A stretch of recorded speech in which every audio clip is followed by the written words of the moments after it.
Assalamualaikum warahmatullahi wabarakatuh. Izin memperkenalkan diri, nama saya Kisyaina Siti Hafsah dengan NIM belakang 055.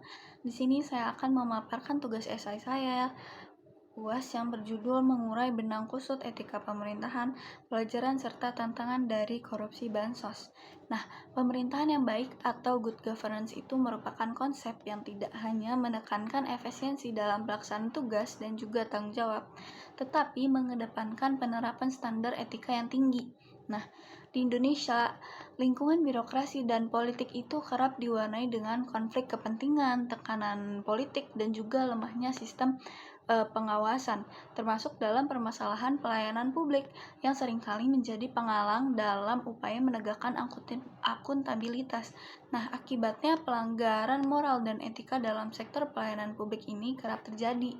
Prinsip-prinsip ini seperti integritas, keadilan, dan juga transparansi dan akuntabilitas dirancang untuk memastikan bahwa tindakan pemerintah itu selalu berpihak pada kepentingan etika pemerintahan dan juga tantangan implementasinya.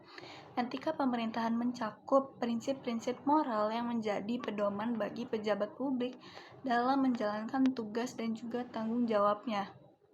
Nah, namun implementasi etika pemerintahan itu dihadapkan pada berbagai tantangan yang signifikan seperti penyalahgunaan kekuasaan, konflik kepentingan, dan juga kurangnya transparansi, serta korupsi dan juga nepotisme. Nah, salah satu kasus yang mencerminkan kompleksitas dalam pelanggaran etika pemerintahan adalah kasus korupsi dana bansos yang melibatkan Menteri Sosial Juliari Batubara. Itu adalah salah satu contoh paling mencolok yang terjadi selama krisis pandemi COVID-19. Kasus ini itu tidak hanya menyoroti pelanggaran etika, tetapi juga memiliki dampak yang luas yang ditimbulkan terhadap masyarakat. Kepercayaan publik terhadap institusi pemerintahan itu pada awal pandemi membuat hilang kepercayaan masyarakat kepada pemerintah. Nah, program ini itu padahal bertujuan untuk memberikan bantuan finansial kepada keluarga yang kehilangan pendapatan dan juga pembagian dan penutupan yang setara di sektor ekonomi. Setiap keluarga itu seharusnya menerima bantuan senilai 600.000 per bulan yang dibagi dalam 2 paket senilai 300 setiap 2 minggunya. Namun di balik niat baik tersebut, pelaksanaan program ini itu diwarnai dengan praktik korupsi.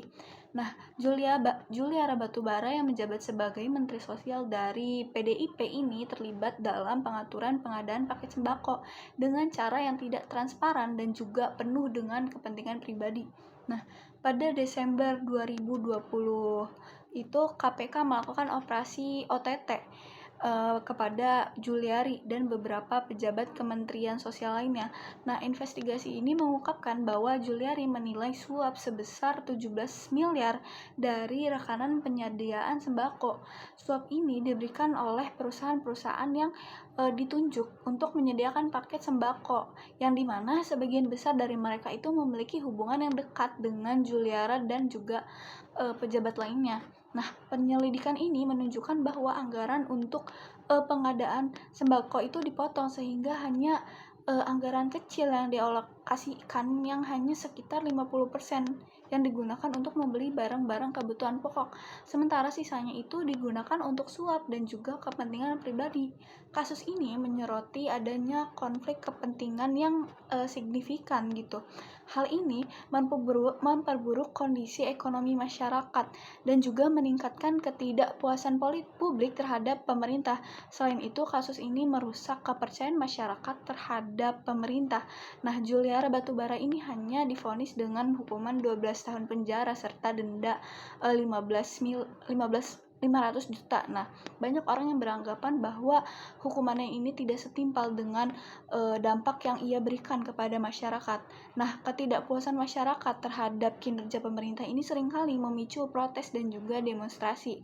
Nah, langkah strategis yang bisa dilakukan oleh pemerintah itu dalam menanggulangi hal-hal tersebut adalah dengan memperkuat regulasi terkait etika pejabat publik, termasuk dengan meningkatkan wewenang lembaga yang anti korupsi seperti KPK. Nah, harus juga ada pengawasan yang ketat dan juga efektif. ini menjadi bagian integral dari pelatihan bagi pejabat publik.